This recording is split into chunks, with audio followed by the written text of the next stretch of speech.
Le meilleur conseil que j'ai reçu de mon mentor quand j'étais fauché, c'était arrête de te focaliser sur obtenir ton premier million, mais focalise-toi sur obtenir tes premiers 10 000 euros. Au début, je comprenais pas du tout ce qu'il me disait, mais j'ai vite compris ce qu'il voulait dire. Si tu regardes cette vidéo, c'est que tu es sans doute intéressé par l'enrichissement, par l'investissement et aussi par le fait de lancer son business. Je sais très bien que la plupart des gens ont peur de se lancer ou encore se lancent mais se brûlent les ailes en sautant les étapes. Parce que tu verras dans cette vidéo que atteindre le seuil des 10 000 euros sur ton compte en banque va tout changer dans ta vie. Parce que moi aussi j'étais à ta place, je comprenais pas qu'on me disait ça, mais t'inquiète pas, tu vas comprendre. En tout cas, pour réunir cette somme, déjà il y a plusieurs étapes et la plupart des gens n'y arrivent pas. Et je sais très bien que c'est pas si simple. Parce que d'un côté, on fait face à la vie quotidienne, on fait face à l'augmentation des coûts du logement, de la nourriture, on doit payer ses factures tout le temps. Je sais très bien que c'est compliqué. Et de l'autre côté, on fait face en fait à un monde où on peut tout s'acheter en quelques clics. En plus de ça, la plupart des Français gagnent en dessous des 2500 euros par mois. Et plus encore, 31% des Français se situent entre 1500 euros et 2000 euros par mois. Et la plupart des personnes n'épargnent pas et ça les rend vraiment vulnérables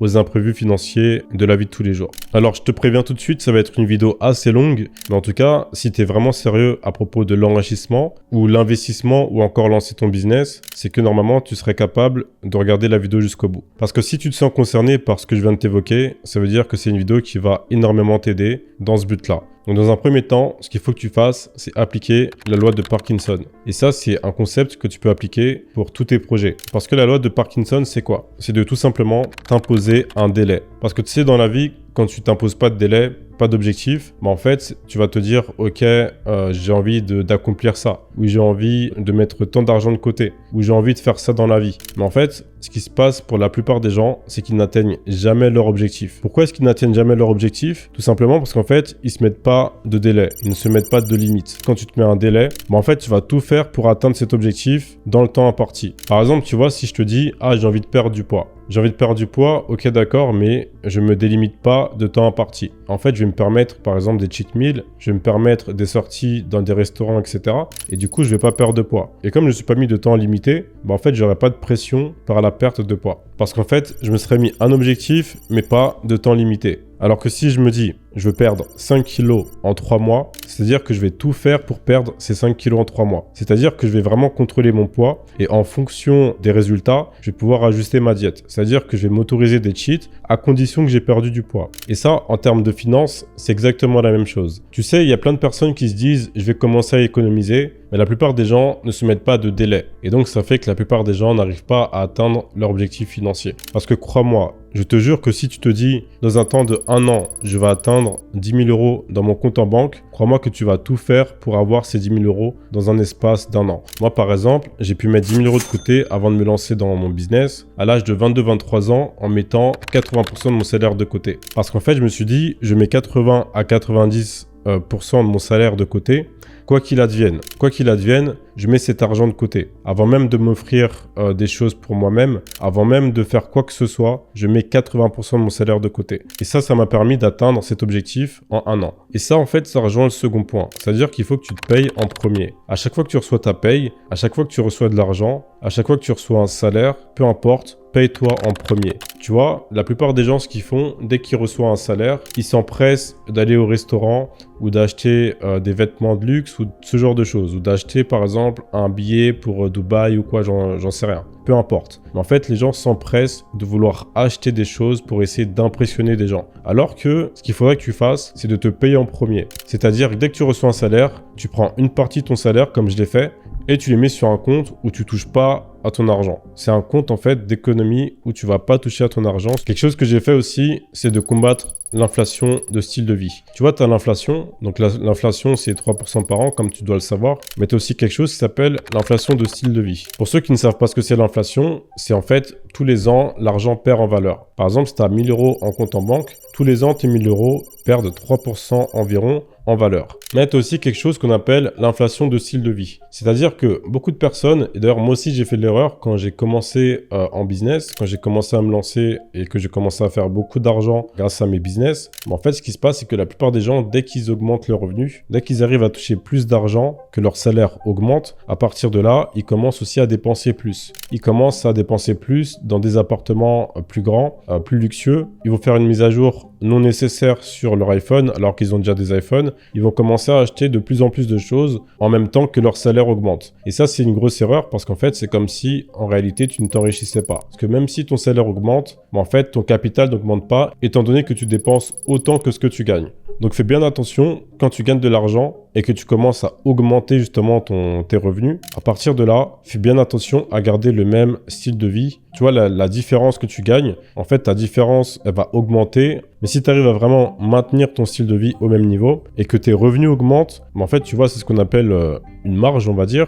Ta marge, elle va augmenter. Et c'est cette marge, en fait, qui va être ton outil de travail. Et grâce à ça, tu vas pouvoir investir de plus en plus, ou même investir même dans tes projets ou faire des investissements. Et c'est ça qui va te permettre de t'enrichir. Et au bout d'un moment, tu auras investi tellement d'argent sur le temps que ça fait qu'en fait, cet investissement, il va remplacer ton salaire. Et c'est grâce à ça que tu vas pouvoir augmenter ton style de vie. Et c'est seulement à partir de là qu'il faut que tu augmentes ton style de vie, pas avant. Et c'est pour ça que la plupart des gens restent pauvres. Parce qu'en fait, au fil du temps, certes, ils arrivent à augmenter leurs revenus, mais leur style de vie augmente également. Et pour ça, je t'invite à apprendre à penser en valeur future. Commence à penser en valeur future, c'est-à-dire que, en fait, essaie de penser à ce que cet argent que tu as actuellement va te rapporter dans quelques années. Parce qu'en fait, c'est en pensant, ok, là par exemple, j'ai 5 000 euros. Grâce à ces 5 000 euros, je vais pouvoir les investir et faire fructifier cet argent. Et quand tu commences à penser comme ça, en fait, ta vie change. Tu sais, on dit que quand tu places de l'argent sur les marchés financiers, tu peux littéralement doubler ton capital tous les 10 ans. Donc, essaie de penser comme ça. Si tu investis 10 000 euros, dans 10 ans, tu auras 20 000. Dans 20 ans, tu auras 40 000. Alors que si tu les dépenses, dans 10 ans, tu auras 0. Dans 40 ans, tu auras 0. Tout en sachant que tu as l'effet composé. Pour ceux qui ne connaissent pas l'effet composé, c'est simplement un effet cumulé. Et si tu sais investir, en général, c'est que tu vas continuer d'investir. Donc si aujourd'hui tu mets 10 000 euros, ça veut dire que tu vas continuer à gagner de l'argent grâce à tes salaires. Et tes salaires, tu vas les réinvestir en fait. Et ça va faire en sorte que tu vas mettre encore plus d'argent sur la table. Donc c'est-à-dire que dans 10 ans, dans 20 ans, c'est pas 40 000 euros que tu auras, c'est beaucoup plus. Mais seulement si tu as cette intelligence financière et cette capacité à te projeter dans le futur. Donc la question que tu pourrais te poser à chaque fois que tu as de l'argent, c'est quelle est la valeur que cet argent pourrait ramener si je l'investissais. Et je sais que c'est compliqué, je sais que ça peut être difficile, mais pense-le plutôt comme ça. Dis-toi que tu investis pour que ton futur toi puisse lancer les projets que tu veux lancer aujourd'hui. Et je sais que pour la plupart d'entre vous, vous aimez bien les chiffres. Donc on va prendre par exemple 10 000 euros. Tu mets 10 000 euros en bourse sur 32 ans, ça te rapporte plus de 176 000 euros approximativement. Donc tu vois que juste le fait d'investir sur le long terme, grâce à l'effet cumulé, ça te rapporte énormément de thunes. Donc dans tous les cas, c'est toi qui fais le choix. En plus aujourd'hui, tu as littéralement des outils qui te permettent de transférer de l'argent automatiquement vers tes comptes courants, à tes comptes d'investissement ou même tes comptes d'économie. Par exemple, tu as Plume qui te permettent de le faire. Donc tu as zéro excuse. Et d'ailleurs, instaurer des méthodes automatisées, ça te permet d'épargner même 4 fois plus facilement que la normale. Et ce genre d'applications comme Plume me permettent de balayer d'un trait tous ces abonnements pour lesquels je paye inutilement. Parce qu'au final, tous ces abonnements cumulés font qu'à la fin du mois, tu te retrouves à payer des centaines, voire des milliers d'euros inutilement. D'ailleurs, j'en suis sûr que la plupart de vous, vous ne faites pas un point de vos dépenses tous les mois. Tous les mois, essaie vraiment de prendre 10 minutes et de regarder vraiment tes dépenses et de te dire, ok, dans quoi j'ai dépensé ce mois-ci, qu'est-ce que j'aurais pu éviter. Et je te jure que juste faire ça, ça va te permettre d'éviter de dépenser dans des choses inutiles. Après avoir fait tout ça, si un revenu ne te suffit pas, si avec un seul revenu, tu n'arrives pas à atteindre ton objectif, et bien là, en fait, il faudra que tu penses à ajouter une activité secondaire. Et là, une activité secondaire, ça peut être plusieurs choses. Ça peut être soit des petits boulots, ou soit, par exemple, te lancer dans un business, lancer une entreprise. Ça peut être aussi ça. Parce que je sais que la plupart d'entre vous, vous êtes intéressés par le business en ligne. Moi, par exemple, quand je me suis lancé en e-commerce, ça m'a permis de... je ne pourrais même pas te dire à quel point ça a multiplié mes revenus. Mais tu n'es pas obligé de te lancer en e-commerce. Tu peux très bien te lancer dans une autre activité secondaire, par exemple montage vidéo. J'en parle dans la vidéo sur les 5 business à lancer en 2025. Tu peux cliquer sur la vidéo. Parce que là, pour l'instant, comme je te l'ai dit en début de vidéo, on ne cherche pas forcément à essayer de devenir millionnaire. Parce qu'en plus, il faut savoir que les probabilités de devenir millionnaire sont seulement de 2%. En plus, c'est pas tout le monde qui cherche à devenir millionnaire. Même si c'est vrai que ce pourcentage augmente drastiquement quand on allie plusieurs choses comme la persévérance et les compétences acquises au fil du temps. Mais là, c'est de te rendre libre financièrement, de dépendre de personne en fait, de lancer ton business ou lancer même ton activité secondaire et que tu puisses en fait petit à petit vivre de cette activité et sur le long terme vivre de tes investissements. C'est de ça qu'on parle dans cette vidéo. Parce que comme je te l'ai dit, mon mentor quand j'étais fauché m'avait dit oublie le million, c'est pas ça qui va te rendre heureux. D'abord, focalise-toi sur obtenir tes premiers 10 000. Et en fait, t'as pas besoin d'être millionnaire dans la vie. Ce que tu as besoin, c'est de faire quelque chose qui te rend libre financièrement. Et là, je sais que je suis en train de te casser tous les mythes que tu as entendus jusque maintenant. Mais oui, devenir millionnaire, c'est pas ce qui te rend heureux. Parce qu'en fait, bon, c'est vrai, parce qu'en fait, si tu veux, le bonheur lié aux expériences quotidiennes augmente avec le revenu. C'est-à-dire que plus tu as un revenu élevé et plus la sensation de bonheur, d'être content, d'être satisfait dans sa vie, ce sentiment-là, en fait, va augmenter avec le niveau de revenu que tu gagnes. Bon, ça, je te l'accorde. Mais ce que cette étude a démontré, c'est qu'en fait, cet effet va s'arrêter jusqu'à un certain niveau de revenu. Et devine combien c'est jusqu'à 75 000 euros par an. C'est-à-dire qu'après ce niveau-là, le niveau de bonheur commence à rester le même, en fait. C'est-à-dire que tu peux très bien passer de 75 000 euros à 150 000 euros par an. Tu vas pas le sentir tant que ça dans ta vie. Parce que personne dépense autant d'argent. En fait, au bout d'un certain montant, si tu veux, c'est seulement des caprices. Et on sait très bien que les caprices dans la vie, on s'y habitue très vite. Tu vois, moi, quand j'avais acheté ma Lamborghini c'était en 2021, je crois. Au début, c'était cool, tu vois. J'étais content. Mais en fait, au bout d'un certain moment, je m'en foutais de ma voiture. J'avais pas le même kiff en la conduisant que j'avais les premiers jours. Ça n'avait rien à voir. Parce qu'en réalité, ce que tu recherches, c'est pas forcément à devenir millionnaire. C'est être libre financièrement. Tu as deux choix à faire. Avoir 1 million d'euros ou avoir 10 000 euros par mois. Je vais pas te répondre tout de suite. Je vais te laisser donner ta réponse dans la section commentaires. Mais ce qu'il faut que tu saches, c'est que quand tu as 1 million d'euros, forcément, tu veux pas le gaspiller. Quand tu as 1 million d'euros, ce que tu veux faire, c'est l'investir. Et en général, en moyenne, quand tu investis 1 million d'euros de manière safe, quand tu veux pas perdre ton argent, quand tu veux pas prendre de risques, ce qui va se passer, c'est que ces 1 million d'euros vont te rapporter en moyenne, allez, 5%, entre 5 et 7% par an. Et ça va te rapporter environ 5 000, 6 000, 7 000 euros par mois. Après, je sais qu'il y en a qui vont me dire, oui, mais tu peux investir en crypto et tout. Et je te parle de manière safe, ok? Si tu veux garder ton argent, c'est pas en crypto que tu veux investir. Parce que le plus dur, c'est pas de devenir riche. Le plus dur, en fait, c'est de le rester. Et ça, je te garantis que si tu arrives à avoir 10 000 euros, si là maintenant je te donne 10 000 euros, tu vas réussir en fait à générer 10 000 euros par mois. Bien sûr, à condition d'avoir ce que moi j'ai dans la tête.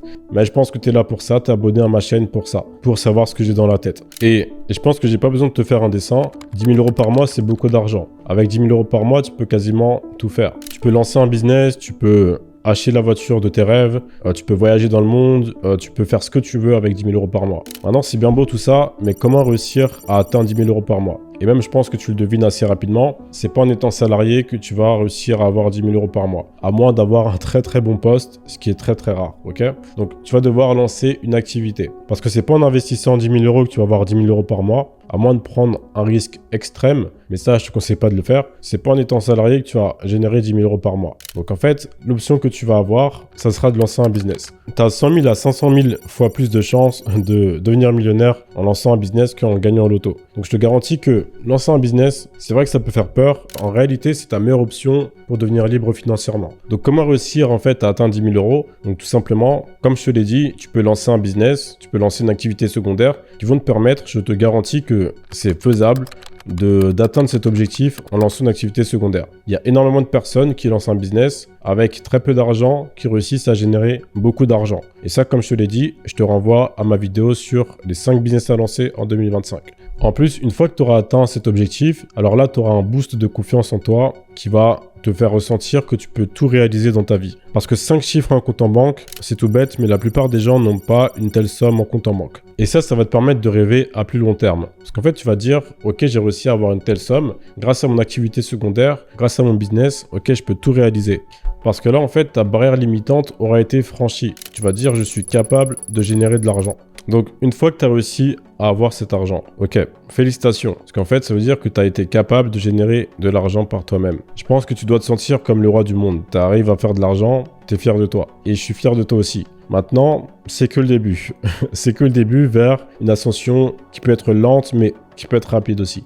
Tu sais, j'ai lu un livre, L'autoroute du millionnaire. Et ce livre, en fait, m'a juste fait ouvrir les yeux sur l'argent et sur le fait de devenir millionnaire. En fait, j'ai compris que c'était possible et par plusieurs moyens. Donc tu vois, en fait, pour atteindre cet objectif, tu as deux extrêmes. Tu as la slow lane et la fast lane. Donc l'autoroute lente et l'autoroute rapide. On va dire qu'il y a ces deux extrêmes, mais moi, en fait, j'ai une autre interprétation. C'est que tu as la route du milieu et tu as aussi ces deux routes. Tu as la route lente, tu as la route à moyenne vitesse et tu as la route rapide, l'autoroute rapide. Chacune de ces routes, tu peux les prendre. Il n'y a aucun problème. Mais tu auras des routes qui seront beaucoup plus risquées que d'autres. Parce que tu vois là, en fait, tu as ces trois routes. Et tu as réussi à obtenir 10 000 euros. Maintenant, laquelle de ces trois routes tu veux prendre? Ça dépend du risque que tu veux prendre. Tu peux aller très très vite. Tu peux prendre la route que la plupart des gens prennent. Et tu peux aussi prendre la route que beaucoup d'autres personnes prennent, mais qui prend plus de temps. Tu peux prendre ces trois routes si tu veux. En fait, il y a trois inconvénients. Il y a le temps, les compétences et le risque. Et chacune de ces trois routes auront justement des variabilités par rapport à ces éléments. Donc tu vois, tu as l'autoroute lente. Là, tu as un risque très très faible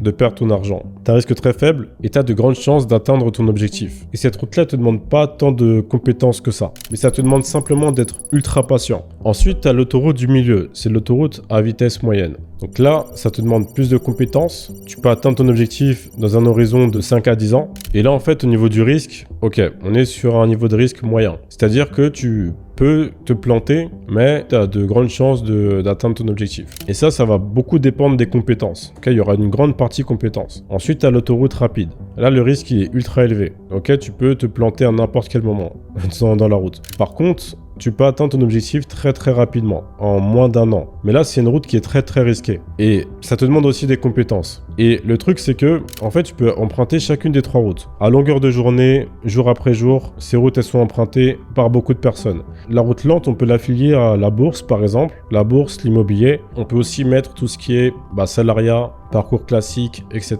L'autoroute moyenne, ça peut être le business. Par exemple, le business en ligne, l'e-commerce, le dropshipping. Ensuite, tu as l'autoroute rapide et ça sera plutôt ce qu'on appelle les investissements exotiques. Donc tout ce qui est crypto-monnaie, donc ce genre d'investissement ultra risqué. Le truc avec l'autoroute lente, le problème c'est que, ok d'accord, il n'y a pas de risque, mais ça va te prendre un certain moment. Ça va te prendre un horizon de 30 ans, 40 ans, dans les meilleurs des cas.